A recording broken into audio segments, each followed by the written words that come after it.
Yana, ano ka ba naman? Ang tulin mong tumakbo. Hingal na reklamo ni Julia nang abutan si Yana. True, what did TJ say ba at nagkakaganyan ka? Hingal din tanong ni EJ. Lahat sila hingal. Bakit ba naman kasi siya hinabol? Pare-pareho tuloy silang hingal ngayon. Sorry naman, sabi niya na lang with matching V-sign pa. Hindi niya rin kasi alam kung bakit siya tumakbo. Weird. Tara, saan ba room natin? Tanong niya kina Bea at Julia sa pag-aakalang madadivert sa ibang atensyon ng mga kaibigan niya. Oy, tumatakas. Uso pong magkwento. Madaya. Bea pouted. Ang reyna ng pout. Cute na cute talaga siya pag nag-pout nito. Sarap hilahin ng nguso. Yes, saved by the bell.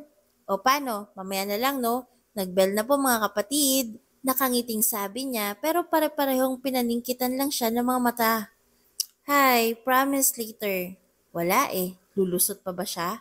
Mas naunang nadaanan nila ang room nila Yen, Kiray at EJ kaya naman pumasok na agad ang mga to. Ang sumunod na room naman ay ang room na nilang tatlo nila Bea at Julia. Pagpasok nila sa room, binati agad siya ng mga kaklase nila. Kahit naman kasi isa siyang bully, friendly naman kung minsan. Minsan lang, as in minsan. At hindi niya alam kung gaano kadalas ang minsan. San pwesto ko? May arrangement na ba? Tanong niya sa dalawa. Oo, doon ka oh. Tinuro ni Bea ang isang vacant seat sa tabi ng isang seat na may bag lang na nakalagay. Sa tabi ni Jake, swerte mo be, kainis. Nagpout na naman ang lola niyo. So classmate pala nila si Jake at katabi niya pa. Patay na. Crush na crush ni Bea si Jake eh. Kaya nga ang haba ng nguso na naman. Divided into left, right, and back row lang ang arrangement ng seats nila. Sa left row ang pwesto ng seat niya. Sa tabi siya ni Jake at pangalawa sa huling row nila. Si Jake lang ang katabi niya. Sa kanan siya nito pero may dalawa pa silang ka-row sa left ni Jake. Wala na siyang katabi sa kanan dahil blanco na yun.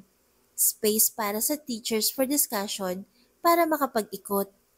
Ganito ang lahat ng arrangement ng room sa school nila. Wala pa si Jake dahil nasa baba pa nga ito at kasama ng mga kaibigan. Naupo na siya nang pumasok ng subject teacher nila.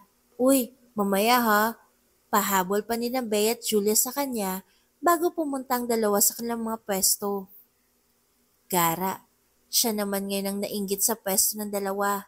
Magkatapat lang ang row nila pero sa kanan ng mga ito. Isang lalaki lang pagitan ni Bea at Julia. Nainggit tuloy siya. Wala siyang makakakwentuhan. Daya. Binati na nila si Miss Domingo. Computer teacher nila to nung third year. Ito rin bang computer teacher nila ngayong taon? At computer din bang subject nila ngayon?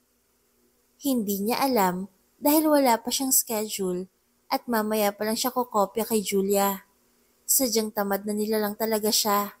Okay class, may sakit si Mrs. Alfonso kaya wala kayong teacher ngayon. Sabi ni Miss Domingo. Yes! Sabay-sabay na hiyawan ng mga kaklase. But, may iniwan siyang activity sa inyo. Ay! Sabay-sabay ring nagtamlay ng mga loko-lokong classmate niya. Natawa siya. Oo nga't hindi siya kasali sa chorus ng mga kaklase niya pero pare-pareho lang sila ng nararamdaman. Kayo talaga? Iiling-iling na nangiti na lang si Miss Domingo. Nasa edad 23 pa lang kasi to kaya maraming close na estudyante. Sino ang president nyo? Tanong ni Miss Domingo. Si Noynoy po. Mahinang sabi niya. Nagtawa na ng mga kaklase niya dahil dinig pala ang sinabi niya. Nagkunot noo lang siya. Tinatawa-tawa ng mga to. Si Noynoy naman talaga. Naks, Yana. Gagong-gago ah. Mahina at natatawang sabi ng kaklase niyang si Derek na nasa likuran niya. Talagang hininaan nito para hindi marinig ni Miss Domingo ang pagmumura.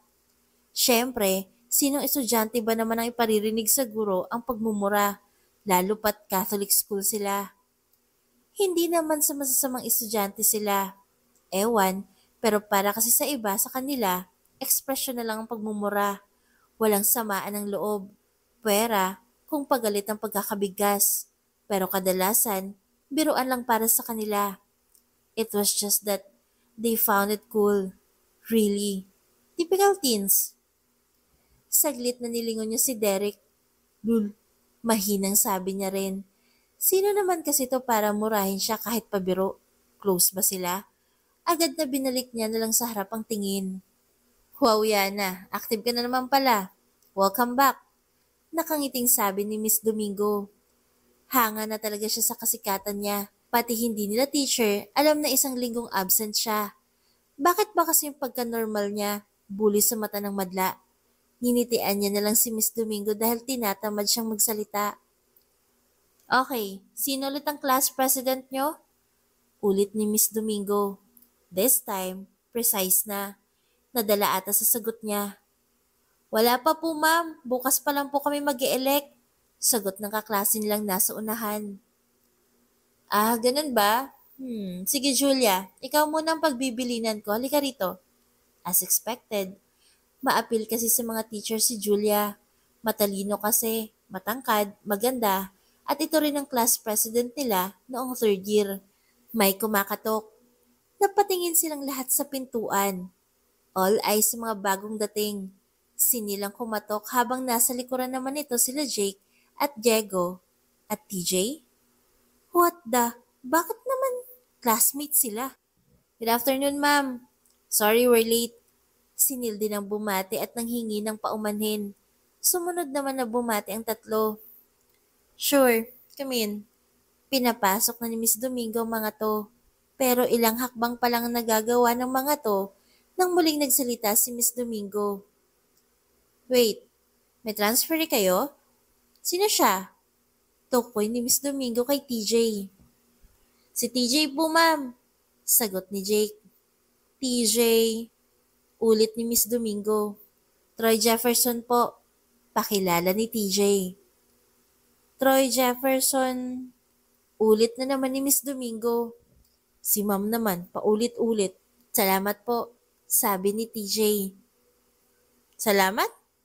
Ulit na naman ni Miss Domingo. Para saan?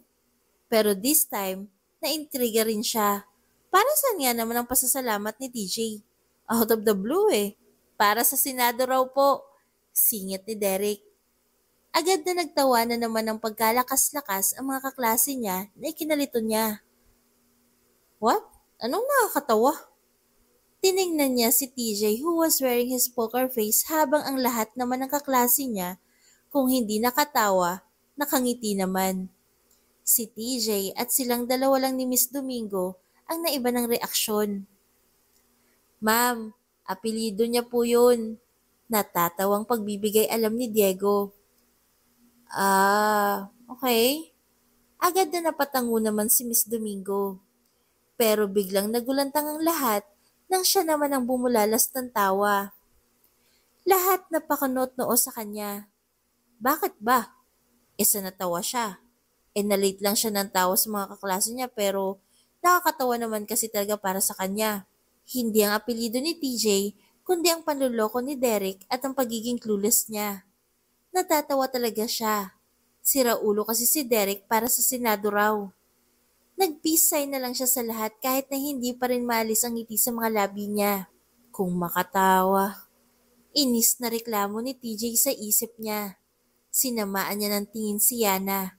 Anong nakakatawa sa apelido niya? Cool nga eh. He was Troy Jefferson Salamat, a 17-year-old playboy. Dating sa Cebu nakatira pero lumipat dito sa Bulacan dahil sa family business. Naupo na siya sa likurang upuan ng kaklasing si Kent kung saan ang pwesto niya. Si Yana, akala niya kapangalan lang. Usap-usapan kasi ito sa buong senior level noong nagdaang linggo dahil na dengue nga raw. Ano namang malay niya na si Yana na ex niya pala yun. Transferee lang siya kaya hindi niya alam. Kanina, bigla niya lang tong niyakap. Isang pagkakamali. Pero bakit ganun? Parang hindi siya nito kilala. Kahit nang ibulong niya rito na girlfriend niya to, gulat na gulat pang naging reaksyon nito. Bakit? Girlfriend niya pa rin naman kasi talaga si Yana kung tutuusin eh. Wala namang breakup na naganap sa kanila. Walang closure. But a simple logic broke them. It was when she left him without even a goodbye. Isa na naman siguro to sa pakulo ni Yana at umaarte lang na hindi siya kilala. Akala ba nito limot na niyang ginawa nito sa kanya? Simula nang iwan siya nito nung second year pa lang sila at pagmukhaing tanga, wala. Nagloko na siya. Ni hindi man lang nagpaalam kasi at basta bigla na lang nawala. Siya namang si tanga, hintay nang hintay sa wala. Though it might have sounded gay, nasaktan talaga siya ng sobra. First love eh. Sineryoso niya talaga. First love niya. Bigla na lang iniwan siya at nawala ng parang bula. At ngayon naman nagtagpong muli ang mga landas nila. Parang nagbagong dating Yana na kilala't minahal niya. Ang laki ng pinagbago nito. Dati tahimik at mahinhin si Yana. Pero ngayon, akala mo may silence sa palengkeng lakas ng boses nito. Boyish pa. Napailing siya sa pinagbago ng dating girlfriend niya. Kung sa bagay, siya rin naman. Dating good boy, ngayon, playboy na. Basta. Sobrang nasaktan siya at hinding-hindi niya makakalimutan ang ginawa ni Yana sa kanya. Pabor para sa kanya ang muling pagkikita nila. Gaganti siya. Hi Yana! Bati ni Jay kay Yana nang maupo na to sa tabi ni Yana. Yo, bali walang sagot naman ni Yana. Hindi kasi talaga siya close sa mga boys, kaya tipid lang makipag-usap niya sa mga to. Ngayon pa lang sila naging magkaklase ni Jake, pero dati na siyang binabati nito tuwing magkakasalubong sila. Mabait daw, kaya nga ata lalong naluloka si Bea rito.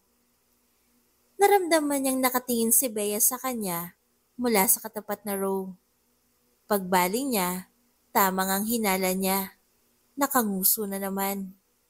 Natawa agad siya. Selos na naman eh. Akala mo aagawin niya ng aagawin si Jake.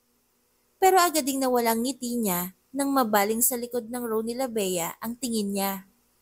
Si TJ, nakatingin sa kanya, and an evil smile was curved on his lips. Inirapan niya nga, ang hangin kasi, pinipilit pang kilala niya, sa hindi nga talaga. Humahaba ang ngusong tinuon niya na lang ang pansin sa activity nila. Nag-iwan lang ng activity si Miss Domingo sa kanila. English pa lang subject nila kay Mrs. Alfonso. Pero lalo siyang tinamad magsagot kaya kokopya na lang siya kay Julia mamaya. Maya-maya, naramdaman niyang kinalabit siya ni Jake. Uya na, pakopya nga oh. Astig ng mga kaklase niya, feeling close sa kanya. O ayan, ibahin mong konti para hindi halatang kumopya ka sa akin. Binigay niya kay Jake ang workbook niya, tsaka siya yumuko sa armchair niya. Matutulog na lang siya. Aray! Bigla na lang siyang napasigaw at napahima sa likod ng ulo niya. Aba naman, pukpukin daw ba siya ng libro sa ulo? Pero mahina lang naman, OA lang talaga siya. Wala ka namang sagot eh, sabi sa kanya nang pumukpok sa kanyang si Jake. Hindi makatotohanang nginitian niya si Jake. Niloloko mo naman ako eh. Nakangiting sabi pa nito. Loko ka naman talaga eh. Ba't mo ako binatukan? Close ba tayo? Kanina tinamaan ako ng bola ng ungas na yon. Sabay turo niya sa pwesto ni TJ, pero na kay Jake pa rin ang tingin. Tapos ngayon naman, binatukan mo ko? Aba naman, ang gandang welcome sa kanya na. Tuloy-tuloy na bulaw niya kay Jake. Si Jake naman na nagulat ata sa biglang pagtaas ng boses niya. Napatulala sa kanya. Yana, bipolar ka ba? Split personality kaya? Ngingiti tapos biglang magagalit? Epekto ng dengue? Sunod-sunod din tanong ni Jake sa kanya. Yes? No? Yes? No? She rolled her eyes. Ratratin ba naman siya ng walang kwentang tanong? Ang cute mo talaga. Natatawang kinurot pa siya ni Jake sa pisngi. Oo na, matagal na. Akin na nga yung workbook ko. Hinablot niya mula kay Jake ang libro niya. Tatabihan niya na lang mga kaibigan niya. Ayaw niya talagang lalaki ang kausap. Agaw pansin kasi. Ang tulin niyang mabadtrip. Nasa kanila tuloy ang atensyon ng lahat. Kahit ba madalas naman talaga siyang pagtinginan, pagkasama niyang barkada niya. Iba pa rin pag lalaki ang kasama niya. Habang pinagtitinginan siya, di siya komportable. Hoy, alis! Taboy niya sa kaklasing si Kent na siyang nakapwesto sa pagitan ni na Julie at Bea. Takot panigurado to. Natatandaan niyang binubuli lang to ng iba eh. Dating classmate niya rin kasi. Ha? Abat nag-isip pa ang loko? Oo. Layas! E di lumayas ang loko. Siya nang naupo sa pwesto nito. Ano kung masama ang tingin ng marami sa kanya? Bahala sila. Ang bully mo talaga yan. Natatawang sabi ni Julia sa kanya. Si Julia sa right side niya, si Bea naman sa left. Sinabi mo pa, first day pa lang yan ha, pero ayos, nilayuan mo naman si Jake ko. Makilig-kilig pa tong si Bea.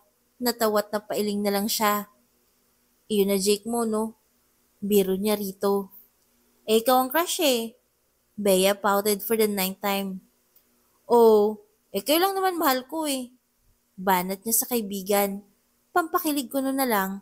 Pero totoo naman, kontento na siya sa mga kaibigan niya. Aru, bumabanat pa. Last mo na yan ha. Natatawang sabi ni Julia na tinawanan lang din nilang dalawa ni Bea. Dali na. Nakakatamad mag-isip. Sagot kayo, pakopya ko. Napangiwi na naman siya nang may tumama na naman kung ano sa likod ng ulo niya. Ano ba namang meron sa ulo niya at mukhang trip ng mga tao ngayon ang ulo niya? Pag siya talaga nagka-amnesia, na.